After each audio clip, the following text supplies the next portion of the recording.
الحمدللہ رب العالمین والصلاة والسلام علی سید المرسلین اما بعد فاعوذ باللہ من الشیطان الرجیم بسم اللہ الرحمن الرحیم الصلاة والسلام علیک یا رسول اللہ وعلی آلک واصحابک یا حبیب اللہ الصلاة والسلام علیک یا نبی اللہ وعلی آلک واصحابک یا نور اللہ۔ درود پاک پڑھنے کے بے شمار فضائل و برکات ہیں۔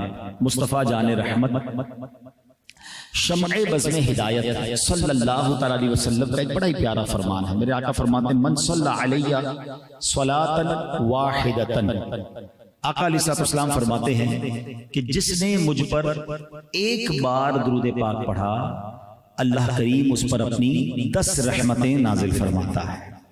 پھر فرمایا ومن صلی علیہ عشرا صلی اللہ علیہ مئۃ، جس نے مجھ پر 10 بار درود پاک پڑھا رب کریم اس پر 100 رحمتیں نازل فرماتا ہے۔ پھر فرمایا ومن صلی علیہ مئۃ صلی اللہ علیہ الفا، جس نے مجھ پر 100 بار درود پاک پڑھا اللہ کریم اس پر 1000 رحمتیں نازل فرماتا ہے۔ ایک درود پر 10 رحمتیں، 10 درود پر 100 رحمتیں، 100 درود پر 1000 رحمتیں، اور کیا چاہیے بھائی؟ ایسا کون سا کاروبار ہے آپ کے پاس؟ ملٹی پلائی بائی 10، اور اللہ کی رحمت کا تو کوئی مول ہی نہیں ہے نا۔ اگر میں چاہتا ہوں کہ صبح سے شام اللہ کی رحمت ہی مجھ پر برستی رہے، گھر سے نکلوں پھر بھی رحمت، واپس جاؤں پھر بھی رحمت، آفس پہ بیٹھوں پھر بھی رحمت، کاروبار میں برکت، تو درود پاک پڑھو نا بھائی، یہ تو فارمولہ ملا ہوا ہے آپ کو۔ لیکن اس کے آگے جو حدیث کا حصہ ہے نا وہ اور خوبصورت ہے۔ نبی پاک فرماتے ہیں ومن صلی علیہ الفا، جس نے مجھ پر 1000 بار درود پاک پڑھا، آقا فرماتے ہیں اس کا کاندھا میرے کاندھے سے جنت کے دروازے پر چھو رہا ہوگا۔ ذرا سوچو نا، کاندھے سے کاندھا کس کے ساتھ ٹچ ہوتا ہے؟ امام صاحب اعلان کرتے ہیں مسجد میں کاندھے سے کاندھا ملا لیجئے، صفحے درست کر لیجئے۔ اس کا مطلب جو بالکل میرے ساتھ ہوتا ہے نا، میرا کاندھا تو اس سے چھوتا ہے۔ اللہ کے حبیب فرمانے میں جنت میں ایسے ساتھ لے جاؤں گا کہ میرا کاندھا اس کے کاندھے سے چھو رہا ہو۔ تو 1000 بار درود پاک میں کتنا ٹائم لگتا ہے؟ تو بہت زیادہ ٹائم ہم فضول باتوں میں موبائل فون پر ضائع کر رہے ہوتے ہیں۔ تو اپنی زندگی میں درود پاک کو شامل کریں، کثرت سے درود پاک پڑھتے رہا کریں۔ آئیے مل کر محبت کے ساتھ بآواز بلند درود پاک پڑھ لیں۔ صلو علی الحبیب صلی اللہ تعالی علی محمد صلی اللہ علیہ وسلم۔ آج میں ایک ایسی ہستی کا ذکر خیر کرنا چاہتا ہوں کہ جن کا جب بھی ذکر خیر ہو ایمان تازہ ہو جاتا ہے۔ اللہ نے ان کو بہت بڑا مقام عطا فرمایا ہے۔ وہ ہستی کا مقام کتنا بڑا ہے کہ میں آپ کو ایک چھوٹے سے 2 انسیڈنٹ، 2 خوبصورت واقعات سناتا ہوں۔ ایک بار نبی پاک علیہ السلام صحابہ کرام کے درمیان موجود ہیں، اور پیارے آقا علیہ السلام نے فرمایا، کچھ اس طرح ارشاد فرمایا کہ جنت کے کچھ دروازے ہیں، روزہ رکھنے والے کو باب الصیام سے جنت میں بلایا جائے گا، نماز پڑھنے والے کو باب الصلاۃ سے جنت میں بلایا جائے گا، صدقہ کرنے والے کو باب الصدقہ سے جنت میں بلایا جائے گا۔ نبی پاک نیکیاں بتاتے جاتے اور بتاتے کہ یہ نیکی کرنے والے کو جنت کے اس دروازے سے بلایا جائے گا۔ صحابہ کرام بیٹھے تھے، ان میں وہ صحابی بھی موجود تھے، کہتے حضور مجھے جنت میں کس دروازے سے داخلہ ملے گا؟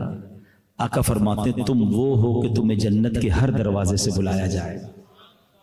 اللہ اکبر، ایسی ہستی کہ جنت کا ہر دروازہ انہیں بلائے گا۔ ایک اور بار پیارے آقا علیہ السلام نے کچھ اس طرح ارشاد فرمایا کہ اچھی خصلتیں 360 ہیں، آسان لفظوں میں اچھی عادتیں 360 ہیں۔ اللہ جب کسی سے بھلائی کا ارادہ فرماتا ہے، ان میں سے کوئی ایک اچھی خصلت اس کو عطا فرما دیتا ہے، اور اس اچھی خصلت کی برکت سے اسے جنت میں بھی داخل کر دیتا ہے۔ تو وہ صحابی کہتے ہیں حضور کوئی میرے اندر بھی خصلت ہے، 360 اچھی عادتیں ہیں، ان میں سے کوئی ایک میرے اندر بھی ہے۔ نبی پاک علیہ السلام فرماتے تم وہ ہو کہ تمہارے اندر یہ ساری خصلتیں موجود ہیں۔ اللہ اکبر، ان 2 حدیثوں سے اندازہ کرو کہ وہ پرسنالٹی کیسی ہے، ان کا مقام کیسا ہے، ان کا مرتبہ کیسا ہے۔ ایک اور جگہ نبی پاک فرماتے ہیں، حدیث پاک کا خلاصہ ہے ان ہستی کے بارے میں، ان شخصیت کے بارے میں، کہ ان کا ایمان ایسا ہے، ایمان مضبوط ایسا ہے کہ میری ساری امت کا ایمان ایک پلڑے میں رکھ دیا جائے، اور جن کا میں نام لے رہا ہوں اگر ان کا ایمان دوسرے پلڑے میں رکھ دیا جائے تو ساری امت کے ایمان سے زیادہ ان کا ایمان وزندار ہو جائے گا۔ آپ یقیناً جان گئے ہوں گے کہ کوئی اور نہیں، خلیفہ اول امیر المومنین حضرت ابو بکر صدیق رضی اللہ تعالیٰ عنہ۔ سبحان اللہ، جتنی ان کی شان بیان کی جائے کم ہے۔ آپ کا نام عبداللہ تھا، یہ بھی پتہ ہونا چاہیے۔ لوگ جب بھی کہتے ہیں ان کا نام ابو بکر تھا، ان کا نام ابو بکر نہیں تھا، ابو بکر ان کی کنیت ہے، ان کا نام عبداللہ تھا۔ اور نبی پاک سے ان کی دوستی بڑی پرانی ہے۔ پیارے آقا علیہ الصلوۃ والسلام کی عمر مبارک جب 20 سال تھی نا، صدیق اکبر رضی اللہ عنہ کی عمر مبارک 18 سال تھی۔ عمر بھی ملتی تھی، طبیعت بھی ملتی تھی، طبیعت میں شرافت بھی تھی، بتوں کی پوجا اچھی نہیں لگتی تھی، برے کاموں کے قریب پہلے ہی نہیں جاتے تھے، اور نبی پاک جیسی پاک ہستی نظر آئی بس آقا کے دامن سے وابستہ ہو گئے، دوستی بڑی پکی ہو گئی۔ نبی پاک رہے تو 40 سال کی عمر میں جا کے اعلان کیا، اعلان نبوت، مگر یہ 20 سال سے نبی پاک کی رفاقت میں رہے۔ پیارے آقا علیہ الصلوۃ والسلام ہی کے محلے میں رہتے تھے تو نبی پاک سے گویا روزی ملاقاتیں ہوتی تھی، تو بڑا کمال کا ساتھ نبی پاک کا ان کا گزرا ہے۔ بہت ساری باتیں بیان ہو سکتی ہیں، واقعات تو اتنے ہیں کہ ہم ساری رات ان کے بارے میں بیان کرتے رہے کہ بہت زیادہ ماشاءاللہ ملٹی ڈائمنشن شخصیت ہے، مگر میں یہ چاہتا ہوں کہ جب 360 خصلتیں ان کے اندر ہیں تو کچھ ایسی عادتیں بیان کر دی جائیں کہ کوئی ایک ہم بھی اپنا لیں۔ ایسا کیا تھا ان کے اندر کہ نبی پاک فرماتے صدیق اکبر تم وہ ہو کہ تمہارے اندر یہ ساری خصلتیں موجود ہیں، تو یار کچھ تو ہم اپنا لیں، شاید ایک بھی ہم اپنا لیں تو ہمارا بھی بیڑا پار ہو جائے گا، ہم بھی ایک اچھے مسلمان بن جائیں گے، زندگی راہ راست پر اور صحیح ٹریک پر آ جائے گی۔ تو میں چند باتیں صدیق اکبر رضی اللہ عنہ کی مبارک جو ہیبٹس ہیں، آپ کے عادات و اطوار ہیں، اس پر بات کرتے ہیں۔ صدیق اکبر رضی اللہ عنہ کے بارے میں آتا ہے کہ آپ اتنے ہمبل تھے، اتنے جس کو کہیں کہ ڈاؤن ٹو ارتھ تھے کہ آپ کے محلے میں کچھ بچیاں رہتی تھیں، وہ بچیاں روز آ جاتی صبح اپنی بکریاں لے کر، کہتی چاچا جان بکریوں سے دودھ نکال دیں، آپ بکریوں سے دودھ نکال کر ان کے برتن میں ڈال کے انہیں دے دیا کرتے۔ اب سڈنلی آپ امیر المومنین بن گئے، آپ خلیفۃ المسلمین بن گئے، لیڈر آف دا نیشن بن گئے۔ وہ بچیاں آئی کہتی ہیں اب تو آپ امیر المومنین بن گئے ہیں، اب تو آپ کا مرتبہ بہت بڑا ہو گیا ہے، اب آپ ہماری بکریوں کا دودھ تو نہیں نکال کے دیں گے۔ صدیق اکبر رضی اللہ عنہ فرماتے ہیں کہ خدا کی قسم تم میرے رویے میں کسی قسم کا فرق نہیں دیکھو گے۔ امیر المومنین بن چکے تھے مگر آپ نے ان بکریوں کا دودھ نکالا، برتن بھر کے بچیوں کو پیش کر دیا۔ پہلی عادت میں چاہتا ہوں بیان بھی کرتا جاؤں، ساتھ ہم سیکھتے بھی جائیں، کچھ امپلیمنٹیشن بھی لیتے جاؤ نا۔ کیا عادت تھی؟ مقام بڑا ہوا، رویہ چینج نہیں ہوا، عادتیں نہیں بدلی ہیں۔ ہمارا حال کیا ہے؟ تھوڑے پیسے آ جائیں، تھوڑا نام ہو جائے، تھوڑی مشہوری ہو جائے، تھوڑا کوئی منصب مل جائے، کوئی عہدہ مل جائے، کوئی اقتدار مل جائے، ٹوری بدل جاتی ہے، اسٹائل ہی بدل جاتا ہے، بندہ پرانے لوگوں کو پہچاننے سے انکار شروع کر دیتا ہے۔ میں کہاں، یہ کہاں؟ نہیں میرے پیارے اسلامی بھائی، ہم اس آقا کے امتی ہیں، اس اللہ کے حبیب کے امتی جن کا اسٹیٹس یہ ہے کہ چاند کو اشارہ کرے تو 2 ٹکڑے فرما دیں، جو اللہ کے عرش پر جا کر رب کے مہمان بنتے ہیں، مگر عاجزی کا عالم یہ ہے کہ حبشی غلام کے گھر جا کر کھانا بھی کھاتے ہیں، اپنے جوتے کا تسمہ خود بناتے ہیں، اپنے گھر کے کام کاج میں ہاتھ بھی بٹاتے ہیں۔ یہ ہے اللہ کے حبیب کی عادتیں، اور ہم ہیں کہ ہم بدل جاتے ہیں۔ اگر واقعی آپ نے وہ عادتیں اپنانی ہیں جو جنت میں لے جانے والی ہیں تو عاجزی کو نہ چھوڑنا، کبھی اپنے قریب تکبر کو نہ آنے دینا۔ اللہ کو جو سب سے زیادہ سخت ناپسندیدہ چیزیں ہیں نا، سب سے زیادہ جو خطرناک گناہ ہے نا، میں اگر یہ کہوں تو وہ تکبر اس میں ٹاپ آف دا لسٹ ہے۔ بتائیں نا کائنات میں سب سے بڑا گناہ کیا ہوا تھا؟ ویری فرسٹ سن، سب سے پہلا گناہ اگر دنیا میں کوئی ہوا تو وہ تکبر ہوا اور حسد ہوا۔ شیطان نے کیا کیا تھا؟ پہلا گناہ تو اسی نے کیا تھا نا، حضرت آدم سے حسد کیا اور تکبر کیا۔ اس نے کیا کہا تھا رب کو؟ انا خیر من، اللہ میں اس سے بہتر ہوں، خلقتنی من نار وخلقتہ من طین، اللہ تو نے مجھے آگ سے بنایا، اس کو مٹی سے بنایا، میں اس کو کیوں سجدہ کروں؟ یہی پرابلم تھا نا اس کو۔ once in a lifetime he made proud، زندگی میں ایک بار تکبر کیا۔ شیطان پہلے سے مردود نہیں تھا، وہ تو عزازیل اس کا نام تھا، وہ تو فرشتوں کے ساتھ رہتا تھا، معلم الملکوت تھا، فرشتوں کا استاد تھا، جنت کا خزانچی تھا، بڑا چہرہ نورانی تھا اس کا۔ ایک بار تکبر کیا، اس کا چہرہ، اس کی ساری نورانیت لے لی گئی، ساری زندگی عبادت برباد، اور اللہ نے اس کو مردود قرار دے دیا۔ عقل مند لوگ بیٹھے، میں صرف اشارہ کروں گا، جس نے زندگی میں ایک بار تکبر کیا وہ مردود ہو گیا، جو روز تکبر کرتا ہے اس کا کیا حال ہوگا؟ کبھی سوچا ہے؟ پڑھتے رہو نمازیں، کرتے رہو سجدے، کرتے رہو صدقے، تکبر جب تک دل میں ہے نا، ہم نے تو بچپن میں ایک حدیث سنی تھی اور آپ سب نے سنی ہوگی کہ جس کے دل میں رائی کے دانے کے برابر تکبر ہوگا وہ جنت میں نہیں جائے گا. وائے رائے کا دانا؟ یہ ایگزامپل کے طور پر سمجھایا گیا کہ اتنا سا ہوتا ہے, اتنا سا رائی کا دانا ہوتا ہے, اس لیے ایگزامپل دی گئی. تل جتنا تل ہوتا ہے نا, میں نے دیکھا رائی کا دانا اتنا سا. ارے جس کے دل میں رائی کے دانے ڈاٹ تکبر ہوگا وہ جنت میں نہیں جائے گا. جس کا پورا دل ہی تکبر سے بھرا ہوا ہوگا, جس کی سٹائل ہی چینج ہو گئی ہے, جس کی باتیں چینج ہو گئی ہیں, میں امیر یہ غریب. انا خیر من, what is the definition of انا خیر من, میں اس سے بہتر ہوں. یہی کہا تھا نا شیطان نے. ہم بھی تو کہہ رہے ہوتے ہیں میں پیسے والا یہ غریب, میں فلاں برادری والا, یہ تو اس کی تو خاندانی کوئی نام ہی نہیں اس کے خاندان, میں پڑھا لکھا یہ جاہل, میں مشہور اس کو تو جانتا ہی کوئی نہیں, میری اتنی بڑی اسٹیٹ ایجنسی اس کو کام کرنا نہیں آتا, مجھے 40 سال کا تجربہ یہ کل بھی آیا ہے. تو یہ کیا ہے؟ تکبر کی ڈیفینیشن ہی یہی ہے کہ بندہ اپنے آپ کو دوسرے سے بہتر سمجھے, اور یہ روز ہو رہا ہوتا ہے, کسی کو احساس ہی نہیں ہے. خدا را یاد رکھیے قیامت کے دن حدیثوں میں آتا ہے کہ تکبر کرنے والے کو چیونٹی کی شکل میں لایا جائے گا, اور اس پہ لوگ چڑھ چڑھ کر جا رہے ہوں گے, رونتے ہوئے جائیں گے.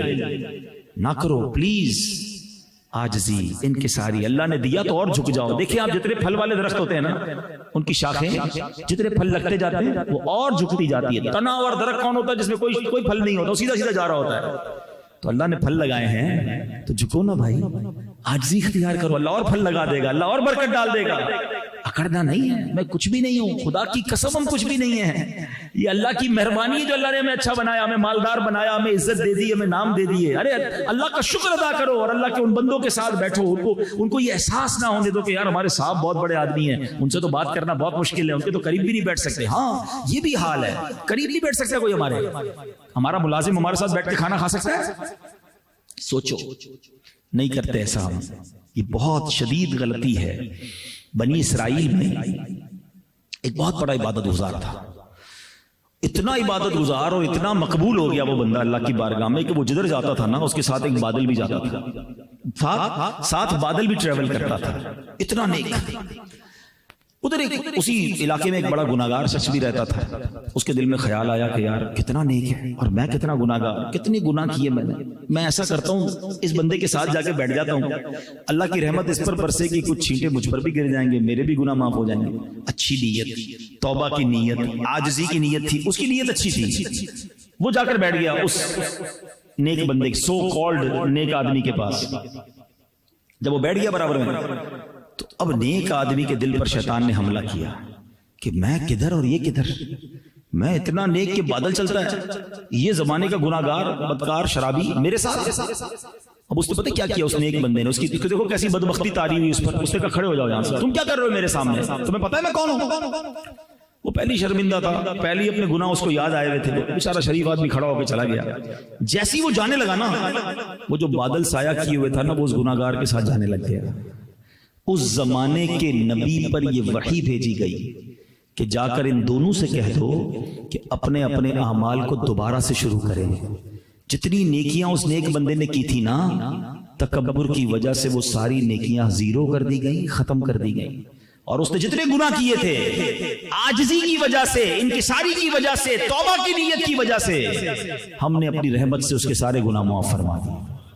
This is difference between bad intention and good intention. اچھی نیت اور بری نیت میں یہ فرق ہے. خدا را اپنے دل میں عاجزی پیدا کرے. صدیق اکبر کی عادتیں اپنانی ہے نا, جنت میں جانے والی عادت ہے نا. پہلی عادت عاجزی. کبھی بھی کسی کو یہ احساس نہ ہونے دے کہ میں بڑا آدمی ہوں, میں کچھ بھی نہیں, مجھے جو دیا ہے رب نے دیا ہے. خدا کی قسم ہم نے راتوں رات زکات دینے والوں کو زکات لینے والا بنتے دیکھا ہے.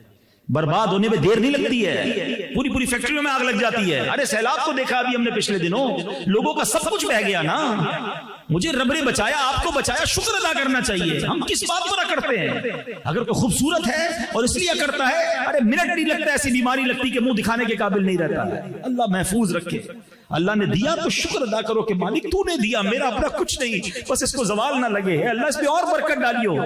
برکت تو جب لگے گی نا جب تو شکر ادا کرو گے, تکبر نہ کریں. دوسری عادت, اسی پہ بہت کچھ بول سکتا ہوں, باتیں بہت ساری ذہن میں آ رہی, مگر میں چاہتا ہوں کہ آج کے بیان میں ایٹ لیسٹ میں 3-4 عادتیں آپ کو بتا کے جاؤں, تاکہ کم از کم کوئی ایک بھی اڈاپٹ کر لے, ایک بھی اپنی لائف میں امپلیمنٹ کر لے گا تو زندگی اس کی بہت خوبصورت گزر جائے گی. دوسری کتنی خوبصورت عادت تھی کہ حضرت عمر فاروق، اب یہ دیکھیں لوگ کیسے تھے، اتنا بڑا نام، اتنی نیکیاں آلریڈی، جنت کی بشارتیں سب کو ملی ہوئی، پھر بھی نیکیوں کا تڑپ ہی اتنی تھی کہ یہ بھی لے لوں، یہ بھی نیکی کما لوں، جیسے اپنا پیٹ ہی نہیں بھرتا، یہ بھی پروجیکٹ میں بکنگ کرا لوں، اس میں بھی بکنگ کرا لوں، جیب میں پیسے تھوڑے، پھر بھی زیادہ پلاٹ بک کرا لیے، بعد میں خود ہی پریشان۔ ہمارا دل ہی نہیں بھرتا، ہم اتنے کام کر جاتے ہیں، ان کو دل نہیں بھرتا تھا نیکیوں میں۔ اب کیا ہوا کہ حضرت عمر فاروق نے ایک نیکی کرنی تھی اور کرتے تھے خاموشی سے۔ ایک نابینا خاتون تھی، آپ ان کے گھر پہ جاتے تھے، صبح صبح چلے جاتے تھے، اس کے گھر میں جھاڑو دیتے، اس کے برتن میں پانی بھرتے، یعنی اس کے گھر کے سارے کام کاج کر کے آپ واپس آ جاتے۔ اس نابینا خاتون کو پتہ ہی نہیں چلتا تھا، وہ تو ویری نابینا تھی، کون آ رہا ہے، اتنی بڑی شخصیت آ رہی ہے۔ اب یہ ہوا کہ تھوڑے دنوں بعد آپ جب گئے تو آپ نے دیکھا کہ گھر کے کام کاج سارے ہو گئے، برتن بھی بھرا ہوا ہے پانی سے، گھر بھی صاف۔ آپ حیران، یہ مجھ سے پہلے کون آ کے کر گیا؟ دوسرے دن پھر گئے تو پھر کوئی پہلے کر کے چلا گیا، کہ یہ کیا ہو رہا ہے، مجھ سے پہلے یہ کام کون کر رہا ہے؟ تیسرے دن آپ تھوڑا پہلے چلے گئے اور جا کے چھپ گئے، کہا دیکھتا ہوں کون آتا ہے مجھ سے پہلے۔ تو دیکھا کوئی اور نہیں، امیر المومنین حضرت ابو بکر صدیق آ رہے ہیں، جھاڑو لگاتے ہیں، پانی بھرتے ہیں اور اس کے گھر کا کام کر کے واپس چلے جاتے ہیں۔ اللہ اکبر۔ حضرت عمر کہتے ہیں میں نے جان لیا کہ میں ابو بکر سے نیکیوں میں آگے نہیں بڑھ سکتا ہوں۔ بظاہر تو یہ واقعہ ہے، لیکن آپ اس کے پیچھے اگر تھیم دیکھیں نا، اس کے پیچھے لاجک دیکھیں، اس کے پیچھے ثواب دیکھیں، دو بڑی اہم باتیں اس واقعے سے سیکھنے کو مل رہی ہیں۔ نمبر 1، ایسی نیکی کی جا رہی ہے جس کا پتہ ہی کسی کو نہیں ہے، کوئی نہیں جانتا کہ کون آ رہا ہے اور عبادت یہ صفائی کر کے غریب کی مدد کر کے جا رہا ہے، یعنی کسی محتاج کی مدد کی ہے اور جتا کے نہیں کی ہے، بتا کے نہیں کی ہے، بلکہ ایسی نیکی کی ہے کہ اس کو بھی نہیں پتا ہے۔ بھائی جس کی نیکی ہو رہی ہے اس کو بھی نہیں پتا کہ وہ تو نابینا خاتون ہے، کہ میرے گھر میں امیر المومنین آ رہے ہیں اور جھاڑو لگا کر برتن بھر کے جا رہے ہیں۔ یہ نہیں کہہ رہے آ کر کہ جانتی ہو میں کون ہوں، امیر المومنین ہوں، خیال رکھنا میرا، تیرے گھر کے کام کر کے جا رہا ہوں۔ نہیں، she even don't know، پتہ ہی کوئی نہیں اسے۔ یہ اللہ والے تھے۔ اے میرے پیارے اسلامی بھائیوں، ذرا غور کیجئے، سب سے سوال کرتا ہوں اور یہ میں اپنے آپ سے بھی سوال کیا کرتا ہوں کہ کوئی ایک نیکی ایسی ہے ہمارے پاس کہ جو صرف میں جانوں اور میرا رب جانے؟ سوال کیجئے گا کبھی اپنے آپ سے اکیلے میں بیٹھ کر کہ یار ایسی میرے پاس کتنی نیکیاں ہیں جو فقط میں جانوں اور میرا رب جانے۔ ہمارا بڑا پرابلم ہے، ہم نیکی کرتے ہیں، وہ پہلے کہتے تھے نیکی کر دریا میں ڈال، اب تو نیکی کر فیس بک پہ ڈال، اب تو ہر چیز ہمیں بتانی ہے لوگوں کو۔ نہ کیا کرے ایسا، کچھ تو ایسا کر لو یار کہ کسی کو پتہ ہی نہ ہو، میں جانوں میرا رب جانے۔ کوئی نہ کوئی بہانہ، شیطان مردود ہے نا، یہ ریاکاری پتہ کیا ہے، اس کو کہتے ہیں انگریزی میں آسٹنٹیشن، دکھلاوا۔ یہ اس کو احادیث میں شرک اصغر کہا گیا۔ یہ اتنی بری برائی ہے کہ پتہ بھی نہیں چلتا، شیطان کا اتنا خطرناک وار ہے، آپ کو پتہ نہیں چلے گا اور آپ سے شیطان کہلوا دے گا۔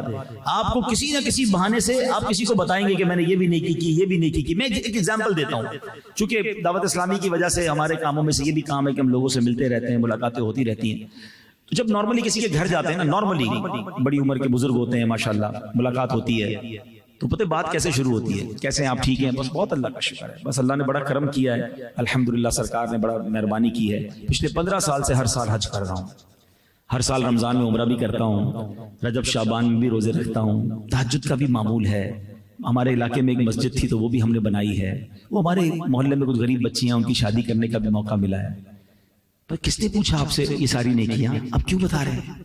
پچھلے 15 سال کی نیکیاں آپ نے 5 منٹ میں بیان کر دی۔ اچھا ہمت نہیں پڑتی ہماری، ورنہ کبھی میں پوچھ لوں، چلے آج سب سے پوچھ لیتا ہوں، ان سے تو نہیں پوچھ سکا جنہوں نے یہ کیا تھا، کہ آپ کو 15 سال پرانا حج یاد ہے؟ آج صبح جھوٹ بولا تھا وہ یاد ہے؟ کل آپ نے آپ کی آنکھوں نے کچھ حرام دیکھا تھا وہ یاد ہے؟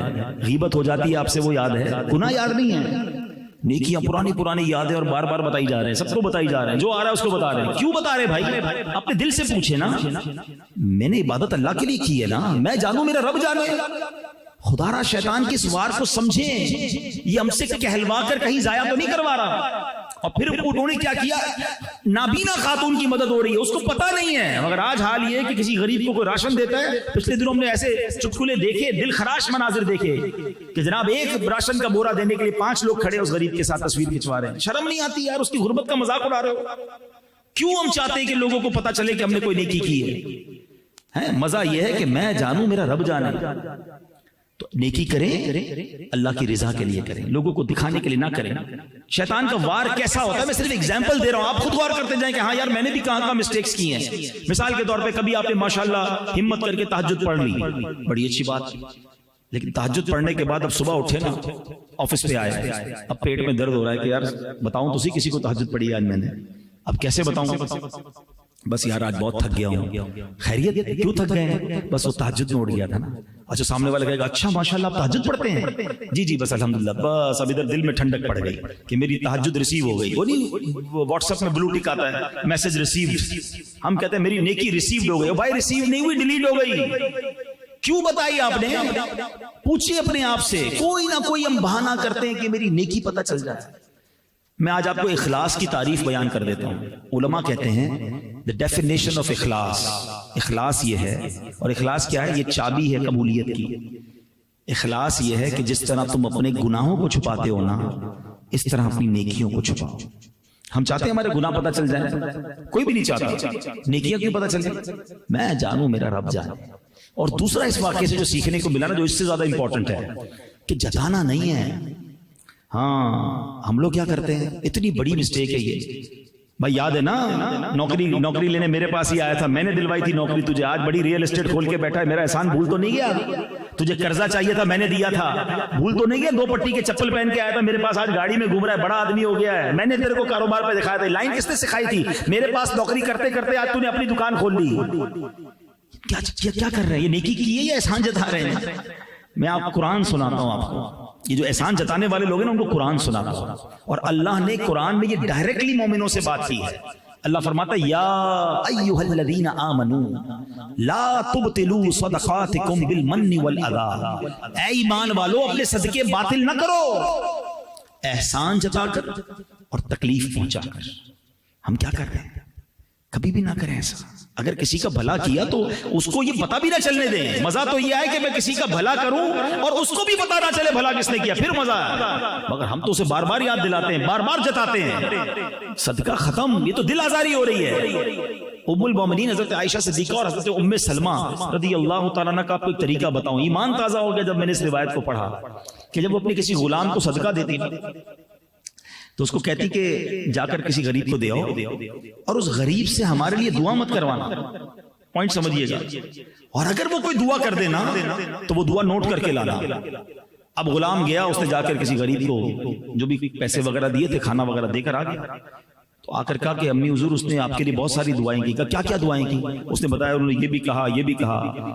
امی حضور نے ہاتھ اٹھائے، اس غریب کے لیے یہ دعائیں کی جو انہوں نے اس کے لیے کی تھی، ان کے لیے کی تھی، اور پتہ کیا کہا؟ دعا کا بدلہ دعا ہو گیا، صدقے کا بدلہ اللہ سے لیں گے۔ یعنی صدقے کے بدلے اسپیسیفکلی دعا بھی نہیں کروائی۔ ہم کیا کرتے ہیں؟ دیکھو تیرے کو عمرے پہ بھیج رہا ہوں، ہر چکر میں میرا نام لینا ہے، کعبے کو دیکھ کے اپنے لیے نہیں میرے لیے دعا کرنا، تیرے کو پیسے میں نے دیے ہیں۔ یہ کیا کرتے ہیں ہم؟ بھائی اگر آپ کے لیے وہ دعا ہی نہ کرے، رب تو جانتا ہے نا کس نے پیسے دیے ہیں، ہر قدم پر آپ کو پہلے ثواب ملنا ہے۔ آپ کیوں ایمفسائز کرتے ہیں، جتاتے کیوں ہیں؟ ہم امپوز کر دیتے ہیں اس کے اوپر۔ نہ کریں ایسا، یہ ایسا نہ ہو کہ صدقہ ہی ضائع ہو جائے۔ صدیق اکبر کی سزا کو ادا کرو، مدد کرو، اور اس کو احساس بھی نہ ہونے دو۔ بلکہ میں سچی بات بتاؤں، بات تھوڑی گہری ہے، چند لوگوں کو ہی سمجھ آئے گی۔ جو مجھ سے اور آپ سے زکوٰۃ لے کے جاتے ہیں نا، وہ ہم پر احسان کرتے ہیں، ہم ان پر احسان نہیں کرتے۔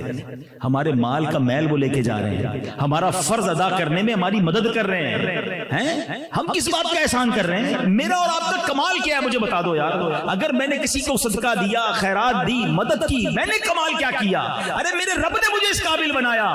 ارے جو میرے دروازے پر آ کر مجھ سے مانگ رہا ہے، آج آ کر کوئی کہتا ہے ماں بیمار ہے دوائی کے پیسے نہیں، بہن کی شادی ہے جہیز کے پیسے نہیں، ارے اس میں اور مجھ میں کمی کیا ہے؟ میں بھی تو اس کے دروازے پر جا سکتا تھا کہ میری ماں بیمار ہے مجھے پیسے دو۔ ارے اللہ نے مجھے اس قابل بنایا کہ آج میرے دروازے پر کوئی مسلمان مدد کے لیے آتا ہے اور میں مدد کر کے احسان جتاؤں گا۔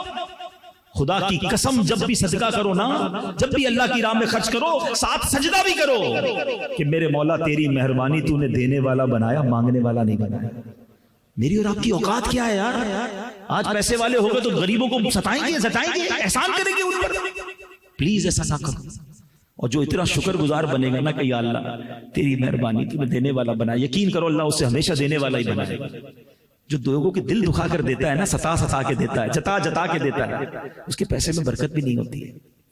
اب آؤ تیسری عادت، صدیق اکبر رضی اللہ تعالیٰ عنہ کا ایک غلام تھا، وہ غلام آپ کے لیے ایک دودھ کا پیالہ لے کر آیا، آپ نے وہ دودھ پیا اور جیسے دودھ پی کے فارغ ہوئے تو غلام کہتا ہے کہ آپ نے آج پوچھا نہیں کہ میں دودھ کہاں سے لایا ہوں، آپ ہر بار مجھ سے پوچھتے ہیں کہ یہ کہاں سے لایا ہو، وہ کہاں سے لایا ہو، کہ بتاؤ کہاں سے لایا ہو، کہ حضور جب ایمان نہیں لایا تھا نا، زمانہ جاہلیت میں میں نے کسی پر منتر پڑھ کر پھونکا تھا، آج وہ بندہ مجھے مل گیا، وہ اس نے مجھے منتر کی اجرت میں یہ دودھ دیا تھا۔ آپ نے کہا یہ تم نے دودھ مجھے پلا دیا، تو حرام اجرت تھی، منتر کی اجرت تھی۔ اب آپ بڑے گھبرائے، آپ نے اپنے منہ میں انگلیاں ڈالی اور دودھ کیا کر دیا، دوسرا دودھ تھا وہ سب نکالا، اور پھر اللہ کی بارگاہ میں عرض کیا کہ میرے مولا مجھے معاف کر دے، جو مجھ سے ہو سکا میں نے نکال دیا، جو رگوں میں دودھ کے چند قطرے رہ گئے میرے مالک کو تو معاف فرما دے۔ کیا سیکھنے کو ملا؟ صدیق اکبر حرام سے کتنا دور رہتے تھے، حرام کا ایک قطرہ جسم میں نہ جائے یہ ان کی عادت تھی۔ میں دوبارہ وہ حدیث ریپیٹ کرتا ہوں، صدیق اکبر سے اللہ کے حبیب نے فرمایا تھا کہ اے ابو بکر تم میں وہ ساری خصلتیں ہیں جو جنت میں جانے والی ہیں۔ حدیث کا جو خلاصہ بنتا ہے، تو میں ایک ایک کر کے صدیق اکبر کی خصلتیں عادتیں بتائی جا رہا ہوں کہ کوئی ایک تو اڈاپٹ کر دو یار۔ تو یہاں ہم سب کاروبار کرتے ہیں نا، کیا ہم کاروبار میں یہ چیک کرتے ہیں کہ کوئی ایک قطرہ بھی حرام کا نہ ہے؟ ارے کوئی نئی اسکیم آئی ہے یار، سب لے رہے ہیں میں بھی لے لوں، نیا پلاٹ آیا، نیا پروجیکٹ آیا، کبھی پوچھا کسی عالم دین سے، کبھی مفتی سے کہ یہ ڈیل کرنا، یہ اس طرح کاروبار کرنا جائز ہے، حلال ہے، حرام ہے، سود تو نہیں ہو رہا؟ یار سب کر رہے ہیں نا، بس میں بھی کر رہا ہوں، پوری مارکیٹ کر رہی ہے، نفع بڑا ہے۔ ارے بڑا نفع ہے، کہیں جہنم کی آگ تو نہیں لا رہے، کہیں حرام لے کر اپنے مال کو ناپاک تو نہیں کر رہے، یہ کیوں نہیں سوچتے؟ ہمارا انداز کیا ہوتا ہے، مثال کے طور پر کوئی آپ نے پروجیکٹ بنانا ہے، آپ اس علاقے میں کام کرنے والے ایکسپرٹ سے رابطہ کرتے ہیں کہ یار یہاں کیا ریٹ ہونا چاہیے، کس طرح کا پلاٹ لوں، کیونکہ آپ نے پہلے بھی کام کیا ہوا ہے، اچھا کس ٹھیکیدار سے بنواؤں، ریٹ کیا ہونا چاہیے، مارکیٹ کیا۔ جس کام کو شروع کرتے ہیں اس کام کے ایکسپرٹ سے بات کرتے ہیں، مشورہ لیتے ہیں۔ تو کبھی کوئی نیا کام کرنے سے پہلے کسی مفتی سے مشورہ کیوں نہیں کر سکتے ہم؟ ہیں کہ بھائی میں یہ کاروبار کرتا ہوں، پلیز چیک کریں کوئی حرام چیز تو نہیں ہو رہی۔ ہم مفتی تو نہیں ہے نا، حلال اور حرام کا فیصلہ ہم نہیں کر سکتے۔ اچھا کچھ لوگ پتہ کیا کہتے ہیں، ہمارے باپ دادا کے زمانے سے ایسی کام ہو رہا ہے، ہم سچا کام کرتے ہیں۔ بھائی آپ کے والد صاحب مفتی تھے؟ نہیں۔ آپ کے دادا مفتی تھے؟ نہیں۔ ابو نے جو کیا، دادا نے کیا، ضروری ہے ٹھیک کیا؟ ایک بار چیک کروا لیں، اگر واقعی ٹھیک کیا تو سبحان اللہ، اللہ کا شکر ادا کرنا، اور اگر مفتی صاحب کہتے ہیں نہیں جناب گڑبڑ ہے تو توبہ کر لینا، ایک آدھی چیز ختم کر دینا جو حرام کی ہے۔ آپ کو اندازہ نہیں کہ حرام مال ہماری روحانیت کو کتنا برباد کرتا ہے۔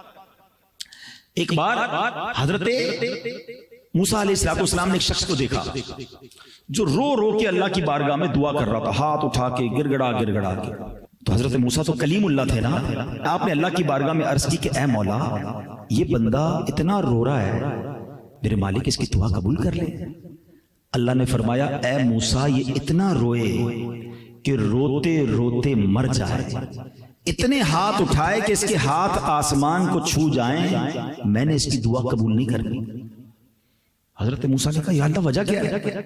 کہ اے موسیٰ یہ کھاتا حرام ہے، یہ جو پہنتا ہے وہ حرام ہے۔ آج جو پریشان ہے نا، کسی کی دعا قبول نہیں ہو رہی، کسی کی بیماری نہیں جا رہی، کسی کی ٹینشن نہیں جا رہی، چیک تو کرو یار کہیں حرام تو نہیں کما رہے۔ اچھا پورا حرام نہیں کما رہے، کہیں نہ کہیں سے چھوٹا موٹا آگے سے حرام تو نہیں آ رہا۔ یہ تھوڑا بہت حرام بھی جو نا آپ کی پوری روزی کی برکت کو ختم کر دیتا ہے۔ ایک ٹھنڈا میٹھا جگ آیا بھی دودھ کا نا، بالکل ٹھنڈا میٹھا تازہ، اور اس میں کوئی 2 قطرے پیشاب کے ڈال دیں، آپ دودھ پیئیں گے؟ کوئی ہو سکتا ہے کہے یار 2 ہی تو قطرے پی لو بھائی، آپ کہیں گے 2 قطروں نے سب کو ناپاک کر دیا، برباد کر دیا۔ یہ چند حرام کے لقمے جو ہے نا روحانیت برباد کر دیتے ہیں، سکون برباد کر دیتے ہیں۔ اور اگر آپ چاہتے ہو نا آپ کی اور میری دعائیں قبول ہوں، ایک اتنا کمال کا سوال حضرت سعد بن ابی وقاص عشرہ مبشرہ میں سے یہ صحابی ہیں، انہوں نے نبی پاک سے کیا کہ حضور میں مستجاب الدعوات بننا چاہتا ہوں۔ مستجاب الدعوات کس کو کہتے ہیں؟ جس کی ساری دعائیں قبول ہوں۔ ہم سب چاہتے ہیں نا بھائی۔ آپ نے کہا حضور میں مستجاب الدعوات بننا چاہتا ہوں، تو اللہ کے حبیب علیہ السلام نے کوئی لمبی چوڑی لسٹ نہیں دی کہ اے سعد اتنے سجدے کرو، اتنی تلاوت کرو، اتنے روزے رکھو۔ 1 لائنر آنسر، اے سعد اپنی غذا پاکیزہ کر لو تو مستجاب الدعوات بن جاؤ گے۔ دس از دا فارمولا، غذا پاکیزہ ہو، مجھے نہیں چاہیے حرام چاہے بڑھ کر آئے، ایک بات میرے بھائی یاد کر لو، سارے میرے بھائی، جو میرے نصیب میں نہیں ہے نا وہ مجھے کوئی نہیں دے سکتا، اور جو میرے نصیب میں ہے وہ مجھ سے کوئی چھین نہیں سکتا۔ جو مقدر میں وہ مل کر رہے گا۔ ہم جلدی کر کر حرام کماتے ہیں، اگر صبر کرے تو حلال میں بھی آ جاتا، مگر صبر نہیں آتا نا صاحب، سب لوگ آگے بڑھ گئے، میں پیچھے رہ گیا۔ ارے کروڑوں روپے ہوں اور سکون نہ ہو، بیماریاں ہوں اور تھوڑے ہوں اور حلال کے ہوں اور سکون ہو، اس سے اچھا کیا ہے؟ لائف جو ہے نا، ایک بات یاد رکھیں، ہم سمجھتے ہیں یار وہ بڑا برکت والا، اتنی گاڑیاں، اتنے بنگلے، اتنی بڑی ایجنسی، نہیں۔ لائف جو برکت ہے نا، یہ یاد رکھ لو، یہ کوانٹٹی کا نام نہیں ہے، برکت کوالٹی کا نام ہے۔ ہم سمجھتے جس کے پاس زیادہ ہے وہ برکت والا، نہیں، جس کے پاس تھوڑا ہے اور ساتھ زندگی بڑی اچھی ہے، برکت والا تو وہ ہے جس سے رب راضی، وہ رب سے راضی، پرسکون لائف، حلال روزی، ادھر بھی چین، آخرت میں بھی چین۔ اب ادھر بہت بڑے بڑے بنگلے، لگژری ہاؤسز، قبر میں کیڑے انتظار کر رہے ہیں، کیا لائف ہے یہ؟ حلال کی کماؤ، اللہ بہت برکت ڈال دے گا۔ ہم بعض اوقات دوسروں کو دیکھ رہے ہوتے ہیں، یہ آگے بڑھ گیا، وہ آگے بڑھ گیا۔ فرعون کے پاس بہت پیسہ تھا بھائی، تو فرعون کی پیروی کرو گے۔ قارون کے پاس بہت پیسہ تھا، ہم اس کو پیچھے تھوڑی بھاگیں گے، ہمیں عثمان غنی والا حلال پیسہ دیکھنا ہے نا، ابو بکر صدیق والا حلال پیسہ دیکھنا ہے نا، فالو کرنا ہے تو ان کو کرے نا۔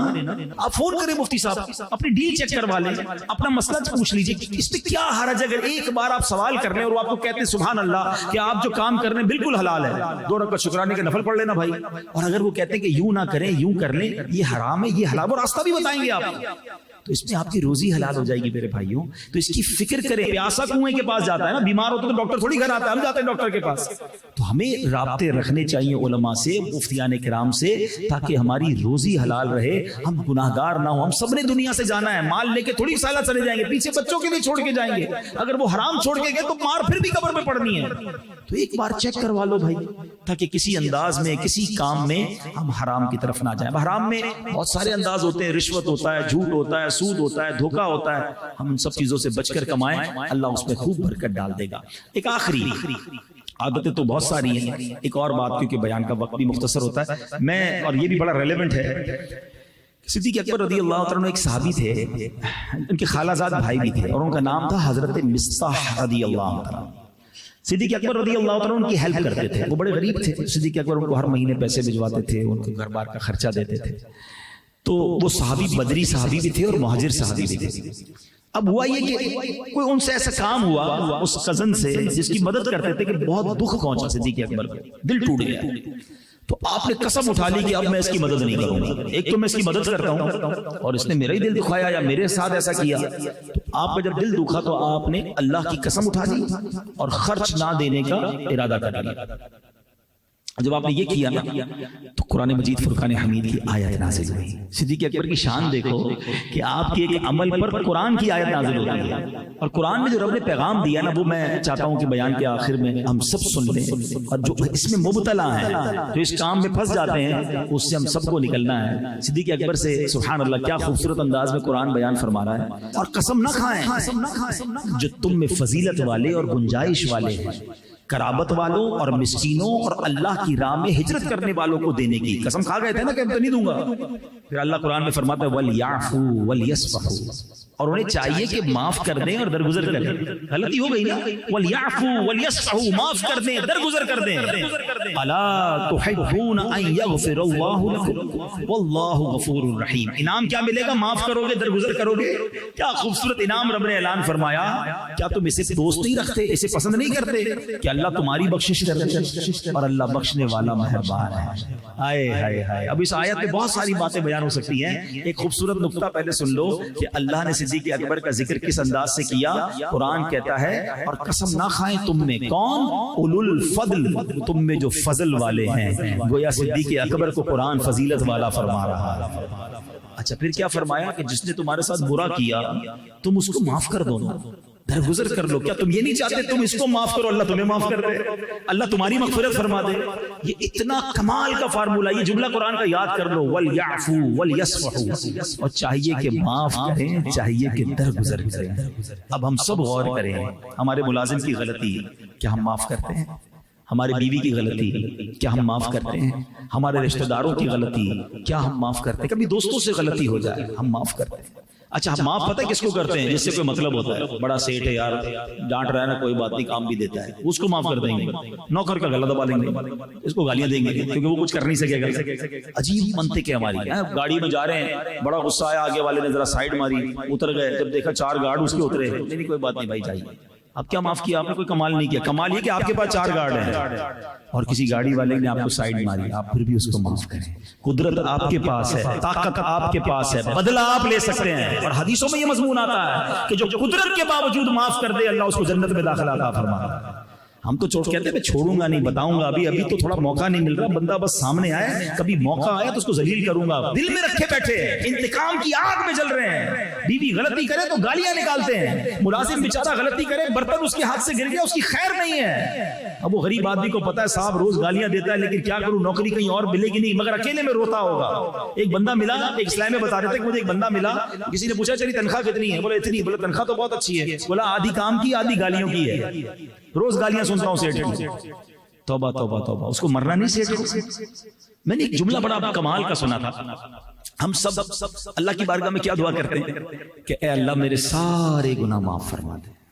یہ کہتے ہیں اے اللہ میری ساری خطائیں معاف فرما دے، صغیرہ گناہ بھی معاف کر دے، کبیرہ گناہ بھی معاف کر دے۔ اچھا ہم اللہ سے چاہتے ہیں کہ اللہ میرے سارے گناہ معاف کر دے، ہم لوگوں کو معاف کر دے۔ یہ کیسی عجیب دعا ہے کہ میں کسی کو معاف نہیں کروں گا، اللہ تو مجھے معاف کر دے، میں سب سے بدلہ لوں گا، یا اللہ تو مجھے مت پکڑیو۔ یہ کیسی دعا ہے بھائی؟ مزہ یہ ہے کہ بندہ ہو کر پہلے میں بندوں کو معاف کروں اور پھر اللہ سے کہوں نا کہ اللہ میں تو بندہ ہوں، میں بندہ ہو کر بندوں کو معاف کر رہا ہوں، تو مالک ہے، تو خالق ہے، تو سب سے بڑا معاف کرنے والا ہے، تو مجھے معاف فرما دے۔ پھر مزہ ہے نا مانگنے کا۔ اگر چاہتے ہو نا کہ اللہ ہمیں معاف کرے، اور قرآن میں رب نے فرمایا نا، کیا پسند نہیں کرتے کہ اللہ تمہیں معاف کر دے؟ وَلْيَعْفُوا وَلْيَصْفَحُوا، معاف کریں، درگزر کریں۔ اگر آپ چاہتے ہیں کہ اللہ ہمیں قیامت کے دن نہ پکڑے تو ہمیں یہاں لوگوں کو معاف کرنا ہوگا۔ اور یہ حدیثوں میں آیا کہ جو معاف نہیں کرتا اسے معاف نہیں کیا جائے گا، جو رحم نہیں کرتا اس پر رحم نہیں کیا جائے گا۔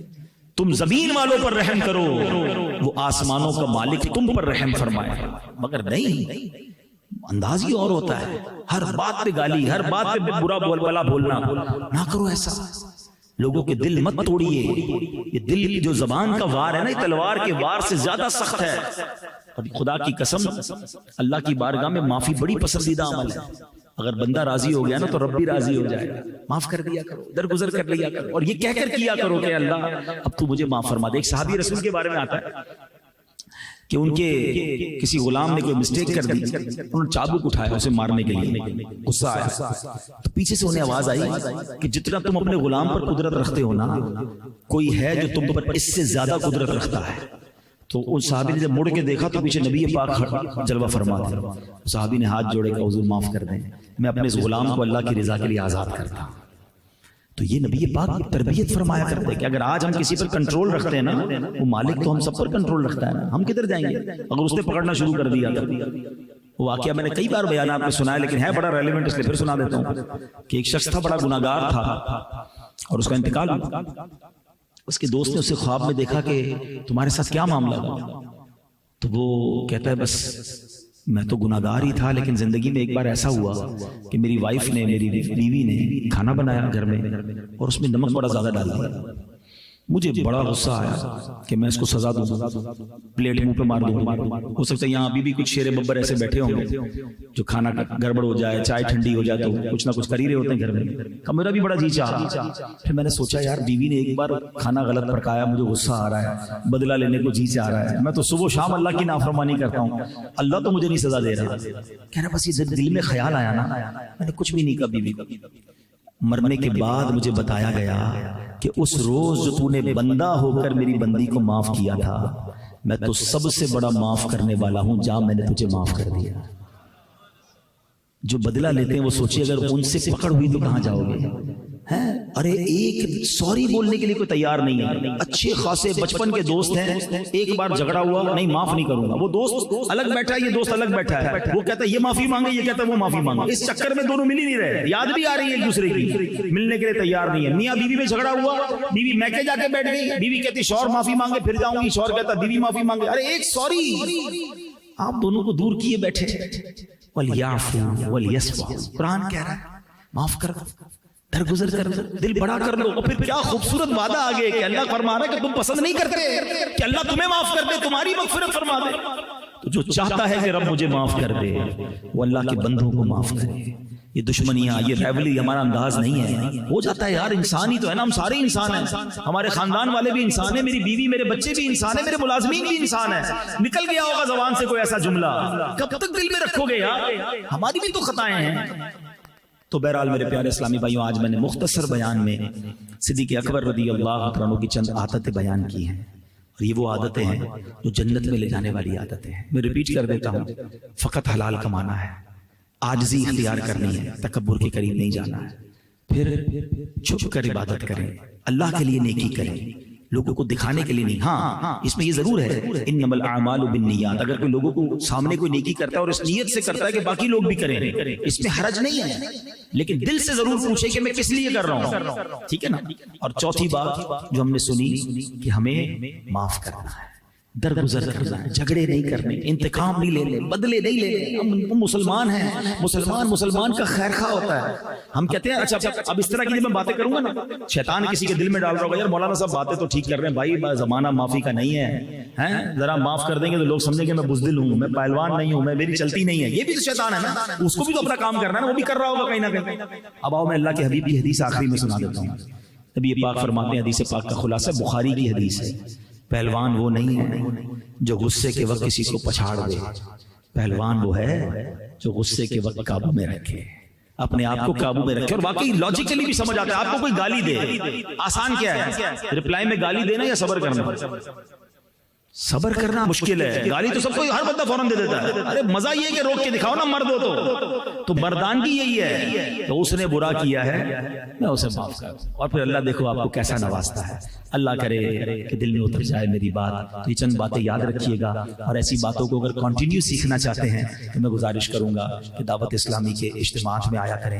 ایسے بیانات مدنی چینل پر آتے ہیں, مدنی چینل دیکھیں, ہمارے یوٹیوب پر پروگرامز چلتے ہیں, وہ دیکھیں, تاکہ آپ اس طرح مزید بیانات سنیں گے تو سیکھتے رہیں گے انشاءاللہ عز و جل. اللہ آپ کو اس کی بہترین جزا بھی عطا فرمائے, اور رب کریم ہم سب کو نیکیوں والی, اللہ کی رضا والی, عاجزی والی اور رزق حلال والی زندگی نصیب فرمائے. آمین بجاہ النبی الامین صلی اللہ تعالی علیہ وسلم.